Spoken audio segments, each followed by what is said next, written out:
law taking in the hands. మన పక్కన వాళ్ళు ఒక అబ్బాయిని రేప్ చేశారు, చిన్న పిల్లల్ని రేప్ చేశారు. అప్పుడు ఎందుకు మీ లా తీసుకోరు మీ చేతిలో?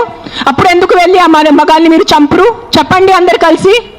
నాకు ఆన్సర్ కావాలి ఈరోజు. You're talking about human lifes. I'm not talking about dogs over here. నేను కుక్కల గురించి మాట్లాడట్లేదు, నేను కుక్కల గురించి రాలేదు, నేను మనుషుల గురించే వచ్చాను. నాకు కుక్క గురించే ఈ ప్రెస్ కాన్ఫరెన్స్, నాకు ఈ కుక్కలు ప్రాణుల గురించి జంతువుల గురించే లేదు. ఈ ప్రెస్ కాన్ఫరెన్స్ నాకు మనుషుల గురించే ఉంది. ఒక కుక్క ఒక చిన్న బిడ్డని కరిచేసిన తర్వాత చిన్న బిడ్డ చచ్చిపోతే మీరు 100 మంది వచ్చి ఆ కుక్కని కొట్టి చంపుతున్నారు. సో అదే ఒక రేపిస్ట్ ఒక చిన్న బిడ్డని దారుణంగా రేప్ చేసి ఆ చిన్న బిడ్డని చంపేస్తే అప్పుడు ఏమవుతుంది మీ మగతనం? అప్పుడు ఎందుకు ఆ రేపిస్ట్ మీరు చంపట్లేదు? అప్పుడు ఏమవుతుంది? అప్పుడు ఆ చిన్న బిడ్డ, ఆ రేప్ చేసిన చిన్న బిడ్డ ప్రాణం కాదా? జస్ట్ కుక్క కరిచిన చిన్న బిడ్డ ప్రాణమా? అప్పుడు మీ మగతనం ఏమైంది? ఆ సర్పంచ్ని అడుగుతాను, నీ విలేజ్ లో ఏం తప్పులు జరగట్లేదా? ఈ మనుషులు తాగేసి వాళ్ళ ఇంట్లో అడ్డదిడ్డంగా వాళ్ళ వాయిస్ ని కొడతారు, అడ్డదిడ్డంగా చిన్న పిల్లల్ని కొడతారు. అప్పుడు అన్ని నేబర్స్ నోరు మూసుకొని ఉంటారు, మనకెందుకు వదిలే, వాళ్ళ ఇంటి పని కదా, మనకెందుకు వదిలే, వాళ్ళ పర్సనల్ లైఫ్ కదా. అప్పుడు ఏమైంది మీ హ్యుమానిటీ? అప్పుడు ఏమైంది మీ మగతనం? అప్పుడు ఏమైంది మీ justice? Fight for justice, fight for justice. Why is justice being so selective is what I'm answering. I'm questioning today.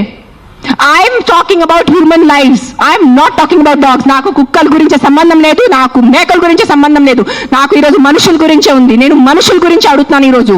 ఆ చిన్న బిడ్డలు రోజు ఆకలితో చచ్చిపోతున్నారు. ఆ చిన్న బిడ్డ ప్రాణం మీకు ప్రాణం కాదా? చెప్పండి. ఆ చిన్న బిడ్డలు ఒక డ్రంక్ డ్రైవింగ్ వల్లే ఒక చిన్న బిడ్డ ప్రాణం పోతుంది.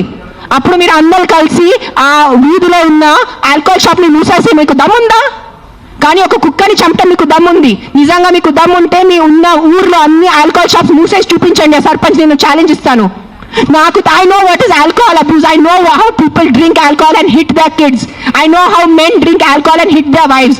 I know how మగాలు తాగి ఎలా చంపుతాను నాకు తెలుసు. నేను రోజు చదువుతాను ఆర్టికల్స్ లో.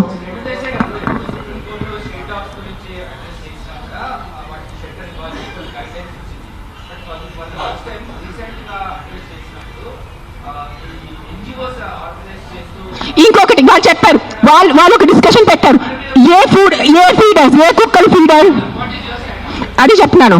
కుక్కలకి ఎవరు ఫీడింగ్ చేస్తే, ఆ ఉన్న వీధిలో ఉన్న కుక్కలు ఎవరిని కరిస్తే, ఆ వీధిలో ఉన్న కుక్కల వల్ల ఎవరు యాక్సిడెంట్ జరిగితే that dog feeder is responsible అని చెప్పారు. మీ ఇంట్లో తీసుకెళ్ళండి. నెక్స్ట్ టైం ఒక్క వ్యక్తి కూడా ఒక పేదవాళ్ళని డబ్బు ఇస్తే నేను వచ్చి చెప్తాను, పేదవాళ్ళని మీ ఇంట్లో ఎందుకు పెట్టట్లేదు? మీ ఇంట్లో ప్లేస్ లేదా ఒక పేదవాళ్ళని పెట్టుకోవడానికి?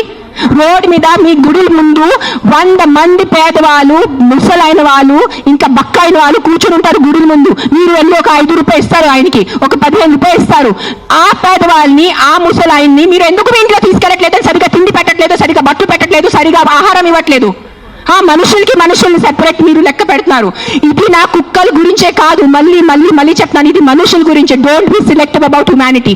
అన్ని మనుషుల ప్రాణంకి విలువ ఉంది. సో నెక్స్ట్ టైం మీరు ఎవరెవరు గుడికి వెళ్తున్నారు, గుడి బయట మీరు ఎవరెవరు 5 రూపీస్ 10 రూపీస్ ఇస్తున్నారు, అందరినీ పట్టుకొని మీ ఇంటికి తీసుకెళ్ళి మీ ఇంట్లో పెట్టుకోండి. మీకు నిజంగా కుక్కలు అంటారు కదా, మీ కుక్కలు ఇంటికి తీసుకెళ్ళట్లేదు, ఆ పేదవాళ్ళని మీ ఇంటికి తీసుకెళ్ళండి. ఆ అనాథాలు, ఆ చిన్న పిల్లల్ని మీరు ఇంటికి తీసుకెళ్ళండి. స్ట్రీట్ ఇక్కడి నుంచి మనం వెళ్తే చిన్న పిల్లలు బెగ్ చేస్తున్నారు, డ్రగ్స్ వేసుకుంటున్నారు, వాళ్ళకి చదువు లేదు, వాళ్ళకి తిండి లేదు, వాళ్ళు ఎక్కడెక్కడి నుంచి కిడ్నాప్ చేసుకున్నారు, కాల్ చేతి కట్ చేస్తారు. Who is doing protest on the road for those small children?